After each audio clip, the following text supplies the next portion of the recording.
Столицей нашей страны исполняется в этом году 20 лет. Молодая и дерзкая, Астана стала перспективным, поражающим глаз мегаполисом. Городом, которым мы не перестаем удивляться. В проекте «Это наша тобиография» мы расскажем историю успеха и процветания главного города Казахстана.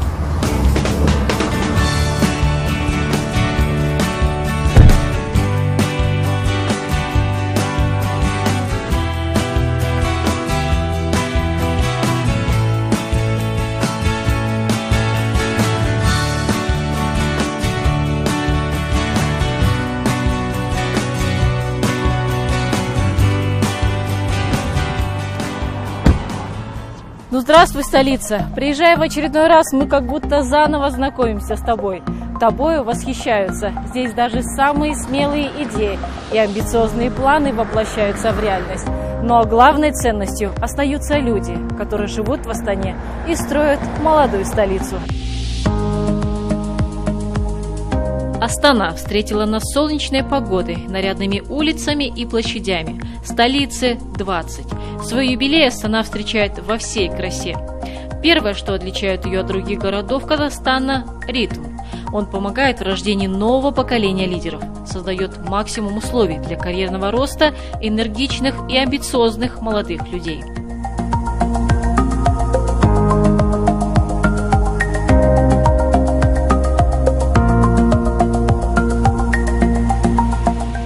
История большого города началась в далеком 98-м, когда, несмотря на мнение скептиков, президент принял указ о переносе столицы. Энергия и мощь народа дали сильный импульс развитию страны. Астана стала одним из быстрорастущих городов мира. За 20 лет ее население увеличилось втрое, и сейчас в мегаполисе живет более 1 миллиона человек. Как и у каждого города, у столицы есть объекты, которые олицетворяют ее.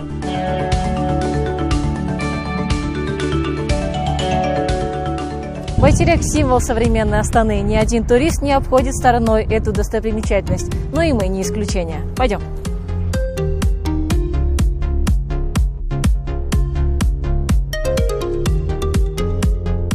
Его строительство началось в числе первых. Байтерек стал визитной карточкой города. В его возведении принимали участие и наши земляки. Нурмахан Тукаев – архитектор. В Астану переехал из Караганды в 2000-м. В архиве у Зодчего уникальные фотографии. К примеру, на месте, где мы сейчас стоим, было поле, засеянное пшеницей. С момента, когда был запечатлен этот кадр, прошло всего 18 лет. Астана – это любимый город, это моя творческая кредо, который формировался как зрелый архитектор здесь. Это биография, в этой стороне дачи были, а вот та сторона, в принципе, дорога была и больше ничего не было. Это удивительно, за 18 лет это же одно поколение, в принципе. И поэтому сейчас это уникальность этого города. Карагандинские архитекторы участвовали во многих конкурсах и предлагали интересные и креативные проекты. И сегодня Астана может поспорить с лучшими столицами мира. Когда мы собирались, иногда встречаемся же, архитекторы из Караганды, и там всегда я подумал за город Караганду, который нас воспитывал. Там очень много, еще раз говорю, талантливых архитекторов было. Они приезжали, помогали. Он еще будет и расти, и расти. Поэтому у него будущее еще впереди. Астану наш земляк ласково называет «моя красавица». И с этим сложно поспорить. Она способна удивить даже искушенных ценителей прекрасного. В ее ультрасовременной архитектуре гармонично сочетаются разные стили.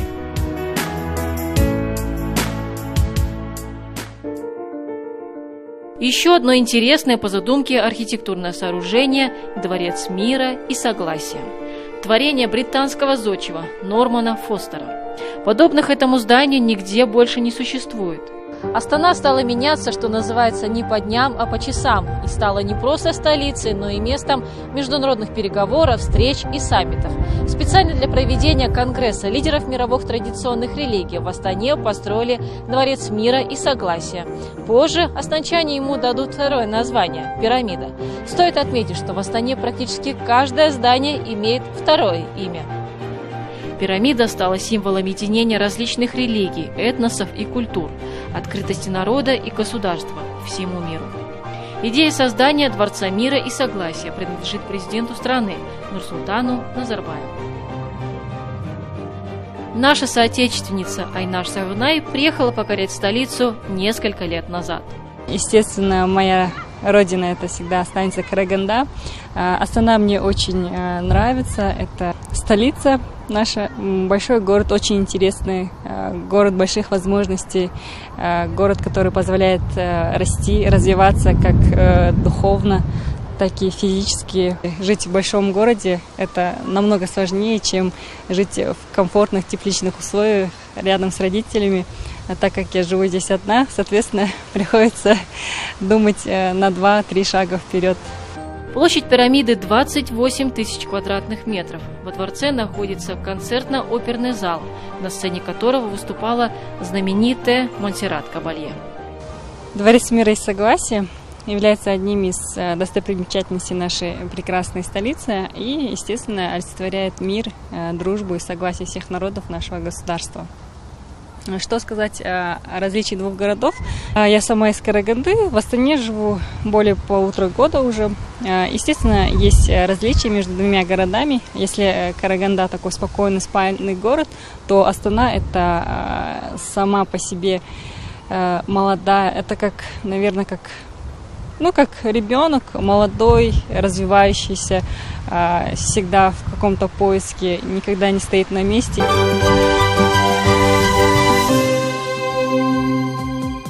О том, что происходит в стране и в мире, одними из первых узнают корреспонденты информагентств и телеканалов, чтобы потом рассказать казахстанцам.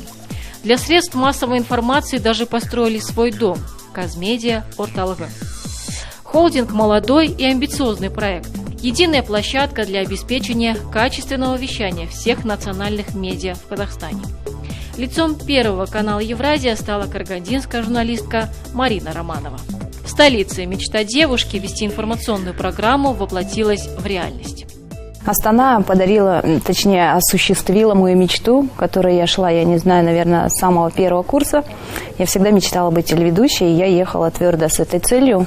Была готова много работать здесь днями и ночами, чтобы добиться своей цели. За что я благодарна Астане, за то, что вот у меня получилось реализовать свою мечту. Я очень счастлива. Да, вначале было сложно, трудно. Многие говорят, что Астана – это такой плохой город из-за сильного ветра, из-за высокомерных людей, которые могут встретиться на начальном твоем пути. Но это понятно, это потому что столица. У всех характер, все толкают друг друга локтями, и все хотят завоевать свое какое-то определенное место под солнцем. Знаете, когда я сюда приезжала, я думала, за моими плечами 7 лет работы на областном телеканале, это что я все знаю, все умею. Но бывает то, что новый город, наверное, новый коллектив.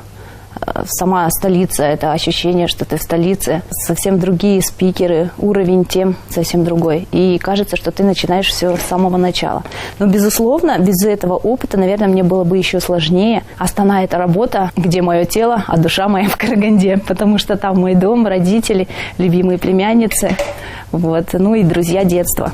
45 минут в прямом эфире. Ежедневно Марина обращается с экрана к многомиллионной аудитории. Рассказывает о том, что произошло во всех регионах страны, в том числе и Карагандинском. Марина, а вот когда приходится начитывать подводки к сюжетам, да, либо какие-то сюжеты касаемо Карагандинского региона, есть какое-то вот особое такое вот чувство? Конечно, я с удовольствием, я всегда читаю, если это хорошие новости, я стараюсь однозначно прочитать это с такой радостью, воодушевлением, и, естественно, чтобы не было никакой запинки. Если это происходят какие-то трагедии, ЧП в Караганде, да, вот я прям очень сильно переживаю, и не знаю, мне сложно всегда читать негатив, особенно про Караганду в эфире. Я прям очень сильно переживаю. В Астане журналист смогла реализовать свои планы, а столица закалила ее характер.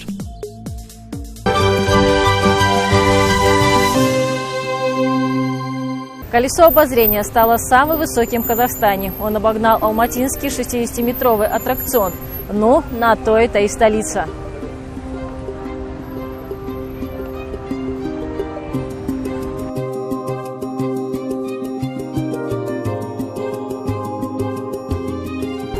С высоты птичьего полета Астана как на ладони. И сложно представить, что всего 20 лет назад здесь был небольшой городок.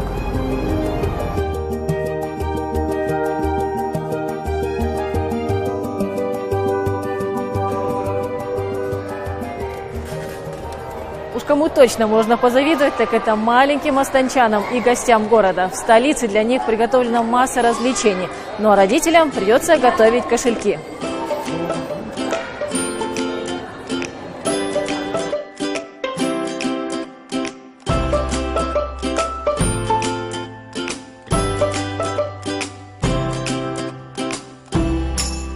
Самый большой аквариум в стране, или как его еще называют, капля океана посреди степи, поражает не только детей, но и взрослых.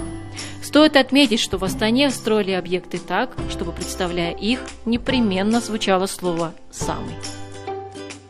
Этот океанариум крупнейший в Казахстане. Кстати, он занесен в Книгу рекордов Гиннесса как самый удаленный от морей и океанов.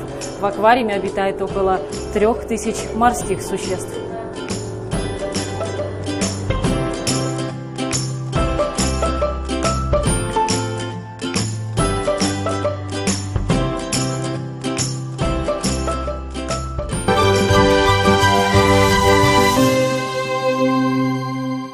Астана входит в топ-тройку городов СНГ для туризма. Среди 10 самых популярных стран она на втором месте, уступив первенство Минску, белорусской столице. Главный город страны остается привлекательным и для иностранных туристов, и для казахстанцев. Ну, вы знаете, я, наверное, один из старейших экскурсоводов города, который когда-то работал в Целиноградском еще бюро путешествий. Показывала Целиноград, Акмалу немного и, конечно же, показываю Астану. Одними из первых туристов, которые стали интересоваться современной столицей Казахстана, благодаря своему расположению, были карагандинцы.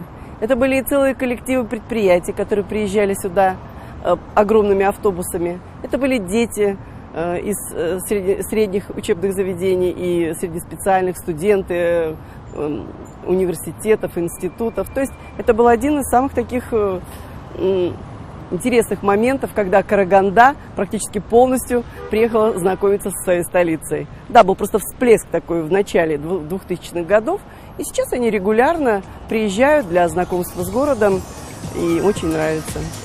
Почти 40 лет экскурсовод Галина Береза верна этой профессии. Ей интересно рассказывать о том, как за короткий срок Астана стала ультрасовременным городом. Невероятно изменилось. Когда мы делали свою первую экскурсию в 98 году прошлого века, мы даже не помышляли о левом береге. То есть наша экскурсия была построена лишь на объектах правобережья. И только чуть-чуть мы коснулись вскользь левого берега, даже не намечая там какой-то определенный маршрут. А теперь наша экскурсия в основном проходит по районам Юго-Востока и Левобережья. То есть все основные объекты, все, что связано с развитием Астаны, конечно же, сосредоточены на левом берегу. Один из самых динамично развивающихся городов не только Казахстана, я не побоюсь этого слова, мира, потому что это одна из самых новых столиц в мире, и, соответственно, ее динамика захватывает. Уже хочется смотреть, уже хочется проследить, а что же в следующий раз ждет, какой сюрприз за поворотом, потому что Астана – это действительно город новых возможностей, и это город, который всегда дарит какой-то элемент новизны, непредсказуемости даже, необычности очередного объекта, который открывается в Астане. К 2020 году, по прогнозам, Астану будут посещать около 2 миллионов туристов в год.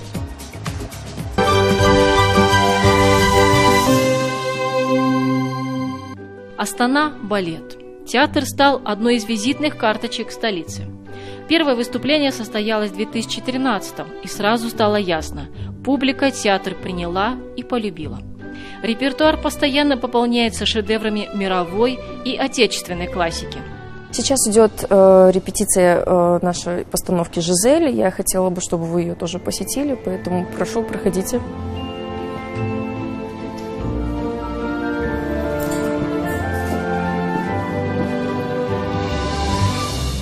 Над постановками на сцене «Астана Балет» работают лучшие режиссеры и хореографы. Мировые звезды охотно приезжают на гастроли. А быть в составе труппы столичного театра более чем престижно. У молодой и амбициозной студентки хореографической академии Екатерины главная цель – выступать на сцене «Астана Балет». Ежедневные репетиции будущая балерина не пропускает даже на каникулах. Привыкла держать себя в форме. Столица диктует свои правила. Ты должен быть лучше всех.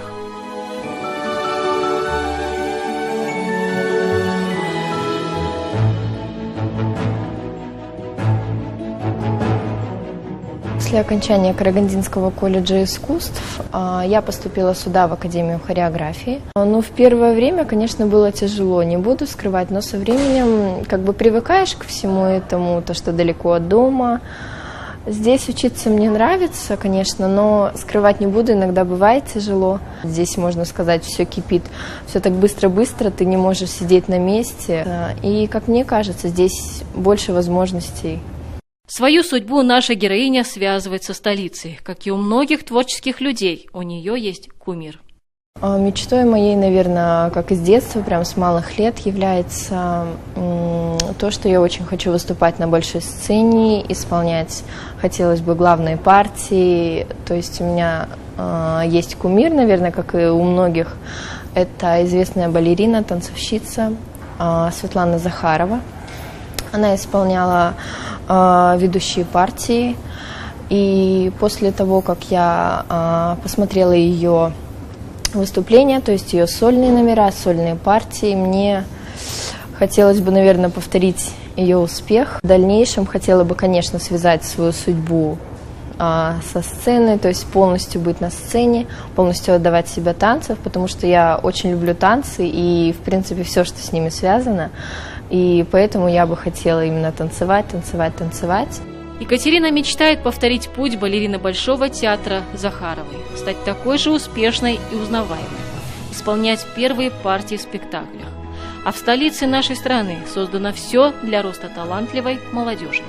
И вполне возможно, что на следующий юбилей столицы, придя в Астана Балет, мы будем рукоплескать приме театра карагандинке Екатерине Разумовой.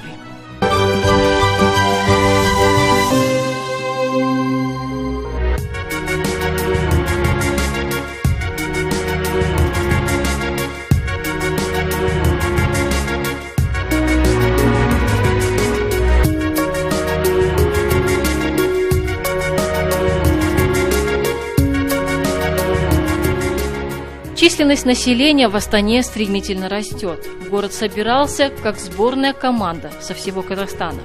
Люди, несмотря ни на что, переезжают в главный город страны, и многие добиваются успеха.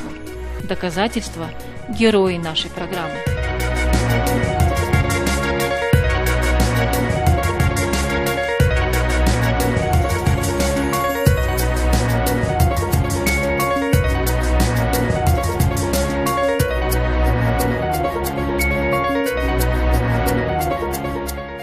Завершающим пунктом нашего небольшого путешествия стала прогулка по вечернему городу. Стоит отметить, что жизнь столицы не утихает даже в это время.